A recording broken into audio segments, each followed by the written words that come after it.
Hello, you guys. I am going live. It is so interesting.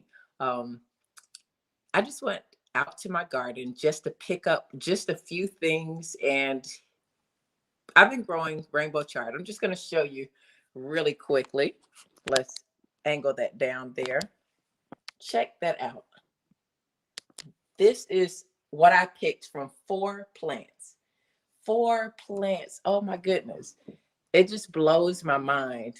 I've been growing these since September. I started September growing these, and I've picked from these same four plants probably 3 to 4 major chops like this, and in between, I can just get one, a few leaves off to put into my garden. But I'm going to show you how I was getting, as I was cutting them, they were literally spewing off the liquid out of the rainbow chard. But this one, it's been off the vine. That's the beautiful thing about growing your own things is when you pick it off of the vine, it needs its source of nutrients. So this is why it looks kind of limp, because it's been off for a while. That was one of the other ones. But check out these. It's covered in pollen because where we're at, so much pollen in the area. So I'm going to rinse this off. But look at these beautiful, beautiful leaves. These are gorgeous. I've got an amazing one to show. I was out there playing like these are pom-poms. I was taking pictures with them. But isn't that gorgeous? Now, I don't know about you, but I buy these in the store all the time. And look how healthy these veins are on this. Something about rainbow chard, they're totally different from cauliflower leaves, collard green leaves. They just have a different kind of curly feel to them. But I make a lot. I'm doing a Asian dish tonight. So I'm going to be using this as my green leafy vegetable in the stir fry. But check this out. Oop, about to drop it. Look at that. Isn't that so cool? It came in like a bouquet. So you could kind of hold it like this. This is too cute. But I love rainbow chard. And I don't know if you put in the chat there, if you eat rainbow chard, and if you do, how do you choose to fix it? What do you use it in? These are very popular in stir fries. They are popular in a lot of dishes. I also use it in a lentil dish that I cook. But I buy these out of the store, and I'm going to just give you an example of how much this particular one, I'm going to try to get it. If you bought this bunch right here in the grocery store, this right here will cost you about $2.69 organic. Just this little bit right here. I think my seeds are probably a few dollars themselves. So the seeds alone were less than what you could spend out of the grocery store buying these. If you could find them that look so pretty and nice, because I'm biased. Mine looked the best. This one kind of had fallen off. We had a horrible windstorm. So this one was hanging on by a thread. So it was cut off from its source of nutrients. So it's kind of hanging, but it's gonna be used. We are not trashing that. It is still good. I'm just separating my red ones from the other ones. This is another one that kind of was hanging by a thread. So this is pretty cool. So I love to show what you can grow. Looks like a little fan. That's pretty cute. What you can grow in a garden. Now, I have 2 types of gardens. I grow vertically, no soil, using aeroponics, and I also grow in the soil. Where I'm at now is kind of hard to grow in the soil. Check this out. I had some new ones branching off out of there, coming up out of this one. But the windstorm snapped a couple of them. So it was time. They were getting pretty tall. So it was time to get these bad boys out of the garden and bring them in. What am I going to do with them? Again, I'm going to blanch some. And look at this big bunch of red that I have here. Look at that. That's the bouquet in itself. Oh my goodness, that is gorgeous. Look at these. These are beautiful. These stems are great. So these are all of my reds over there. So I got another lonely red. I'm bringing that over there. But yeah, these are going to go in like a stir fry. I'm going to blanch them. I just did a huge chop probably about 3 weeks ago. And I blanched about 4 bags. That was collards. The rainbow chard, I did 4.5 or 5 bags of the collards. And the rainbow chard I actually did maybe a month ago. And those were, oof, I did 2 bags of those that I blanched. But check this out. That is what we got so far. And I just separated them. That is amazing, amazing, amazing. So I don't know. I would love to know how many of you have grown rainbow chard at all. I'd never really thought of it personally before growing. My favorite things to grow were collard greens. Yeah, collard greens. What else did I grow? Kale. Always grow kale. Always grow kale. That is one of my favorite things to grow. I've got kale coming up. I did some curly kale this time. So rainbow chard is one of the easiest things to grow, I will say. If you're looking to grow something that is pretty hardy, it can withstand the cold. The wind just was about to take it out, so I had to go out and rescue it, but it's going to grow back. I've been growing this in September, and I tell you, I've gotten so many different meals out of it. So you don't have to worry about, oh, will I have enough? Will I have, once I chop it off, will I not be able to get, enough food and stuff from it? Oh, you'll be able to get plenty food from it. Like I said, I've been cutting off of this several times since September. It is really growing fast now since we are getting into spring, but it's been growing it's grown this big even through the wintertime. Summertime, I'm going to deal with a little more pest. So they love eating these in the pest, but these do better than the collard greens in the summertime. I'll choose to grow these in the summertime versus collard greens. So switch chard, they prefer, if you're growing in a soil, they prefer well-drained soil, full sun, light, or light shade. They can do well either or. In the north, you start to sow the seeds spring to midsummer for a fall crop. And in the south, you sow in fall to spring. So I started them in September. They're doing great. And I mean, I'm going to keep doing these. I'm going to just grow them all this summer until this plant stops producing. And when it bolts, which is it starts to go to seed, that's when I'm going to go ahead and take it out. I don't take my stuff out of my gardening system until it starts to bolt or go to seed. So this is one of those things you can do, and it grows pretty hardy. As you can see, this is really cool. What are some of the questions that you all may have when it comes to growing rainbow chard? Again, I want to know who has tried to grow this before. I don't see it in a lot of gardens. I'm seeing it more now, but you can chop these down just like spinach. You can use it in a casserole, soups. I do use it in soups. I have used it in a minestrone soup before. So that is something, but I do it in pastas all the time. Basically, it's just easy. It is easy. It can live on for several years. When it blooms, you could cut off the bloom stalk and it will produce more leaves. So this is like a bloom stalk right here. As you can see, that's like a bloom stalk. That little one there is like a bloom stalk.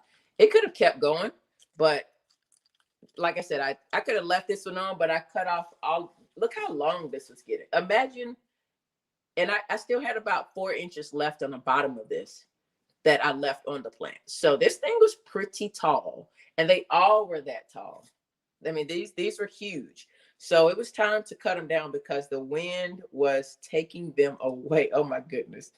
So you can do it like a saute. You can do it like a kale salad. I don't know if anybody's ever tried it with like a kale salad where you just put some lemon juice on it, salt, pepper, different seasoning, massage it really well. The lemon will break it down. That is really good. Yeah, those are really, really easy tips here for the rainbow chard. Let's see if you guys got any questions. See any questions so far? So I like rainbow chard because it's versatile. It has a very strong flavor. It tastes totally different from kale. It's totally different from collard greens, and it's easy to grow. That is the main thing for me. It's easy to grow. I'm always going for easy. But I do like the nutritional powerhouse that it packs. It's a really good source of vitamin K, A, and C, magnesium, potassium, iron, and fiber. I do notice when I eat this, especially in this lentil dish that I make, where it's tomatoes, lentils, Swiss chard. I might do some rice. Yeah, I think I do some kind of rice, usually jasmine rice or something like that. And it's spicy. I always use like some kind of chili powder or something in it. Oh my goodness. Between the lentils and this, the fiber is through the roof. It is amazing. It's a little bitter, but that's why you jazz it up with however you choose to cook it. You jazz it up. So it does not taste like collard greens. It doesn't taste like spinach or anything like that. It has its own flavor.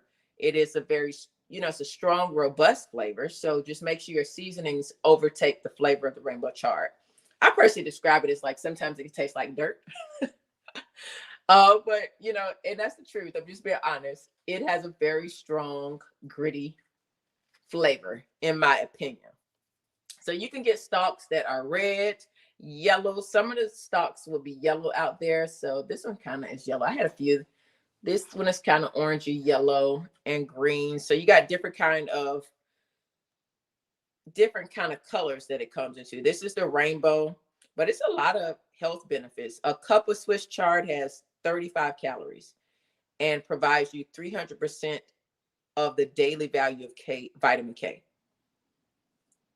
But they do warn, skipping this if you're prone to kidney stones, because oxalates are present in these, just like in spinach, decreases the body's absorption of calcium and can lead to kidney stones. So just, of course, I used to eat spinach every day and start getting kidney stones. So I kind of start mixing it up with the greens, being versatile in the greens. So some of the ways I like to cook it is, I told you, I'm going to do a soup today. And I'm going to put this inside of the soup with some potatoes.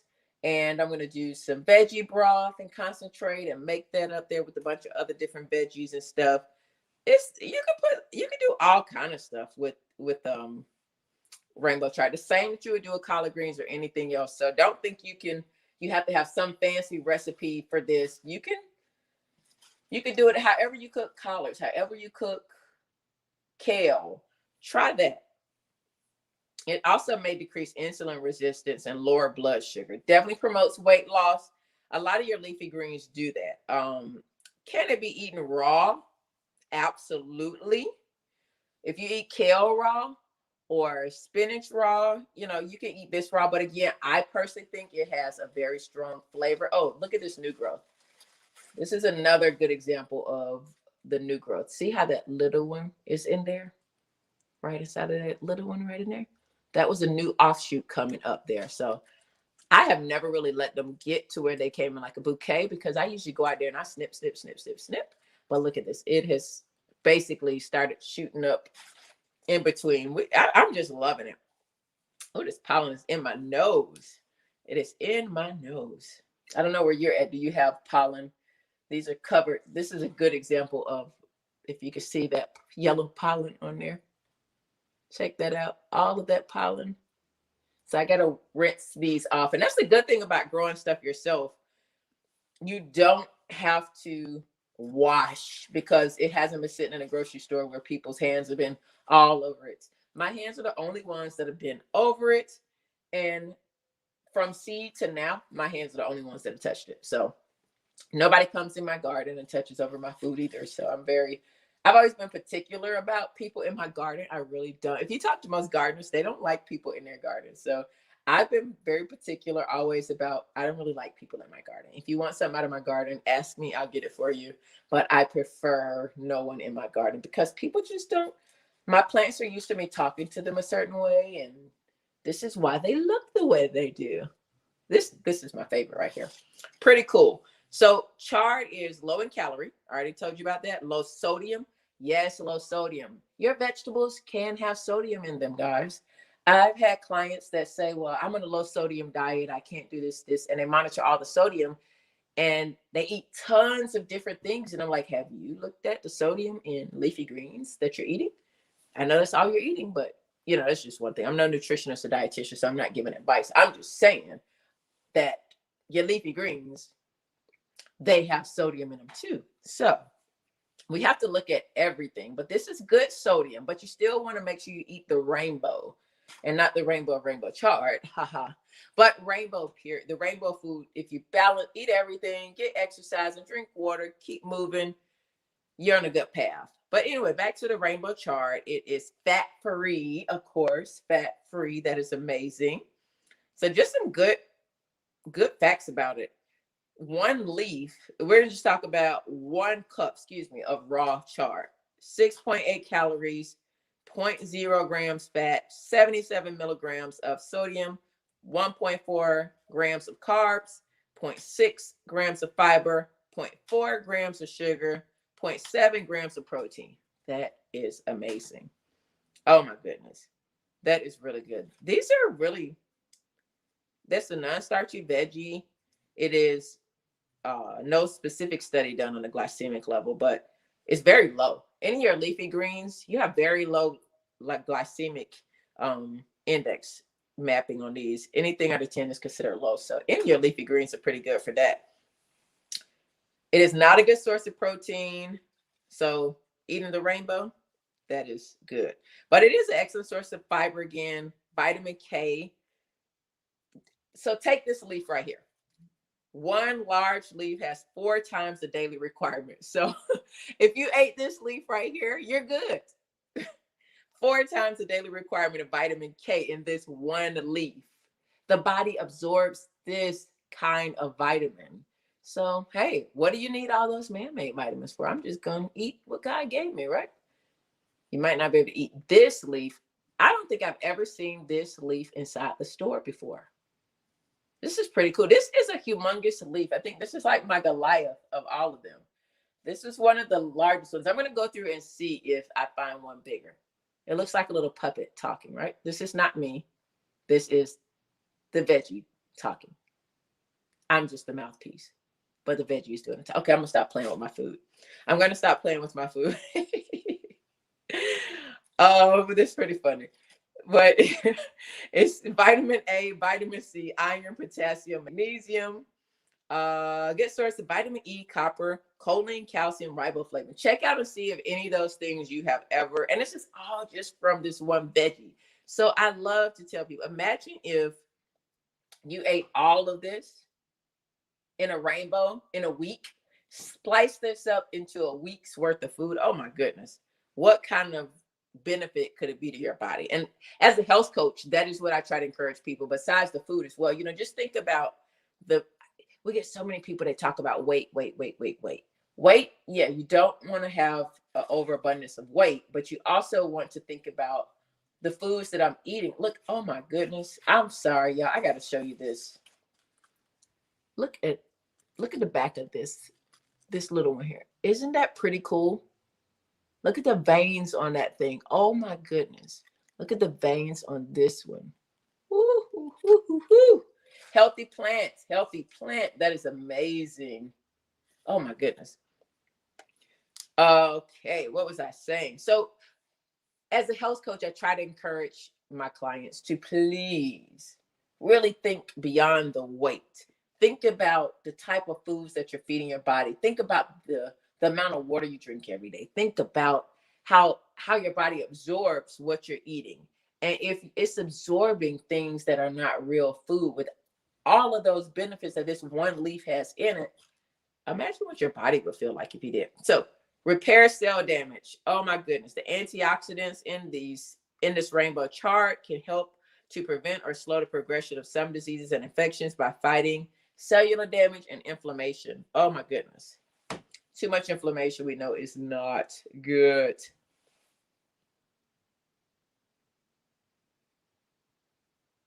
What else? If you're allergic to it, of course, yeah, stay away from it. But you can eat them in a salad, a smoothie. I love to add these to my smoothies. I'm telling you, these are great in smoothies. Add them to soups. Even you could pair them with kale. If you got kale ready, you can put the 2 greens together. I mean, it won't hurt. Spinach. Put a little bit of olive oil, garlic, salt for a quick, easy saute. Side dish to something. Super easy. Super, super easy veggie to grow and eat and to give yourself the nutrition that you need. So I love my gardening. I love my rainbow chard. I hope you enjoyed it as well. Let me get myself back in this picture. There we go. So I hope you guys enjoyed it. Where am I at? There we go. Okay. So I hope you guys enjoyed it as well. This was a lot of fun. I literally only went out there to pick a few things and just see how things are going because it's been so windy and cold. I have not been out there. I glanced out yesterday, but I really didn't go out there. And I said to myself, I need to pick that rainbow chard. The wind has really like kicked his butt. And the wind kind of tore up some of my other little minor plants. I put some baby seedlings out a few weeks ago, and the wind snapped one of my lettuces off. We had some heavy winds. It was really crazy. And it got really cold. So my basil got frozen out. It got really like down to the 20s. So I lost my basil, but I'm leaving it to see if it comes back. Sometimes they bounce back. The food is very resilient. So hope you enjoyed this video. We are out. I am going to start going ahead and blanching some of this stuff, letting it dry, and then put it in freezer bags. So through the rest of the summer, I can eat all of this yummy rainbow chard, and hope you guys enjoy. Thanks for watching. Please leave a comment. Please subscribe. And if you're interested in growing the way I grow, please click the link inside of my information there. Subscribe. You can comment, like, share this video. But most of all, come back, enjoy our videos, and grab your garden. Have a good one, you guys.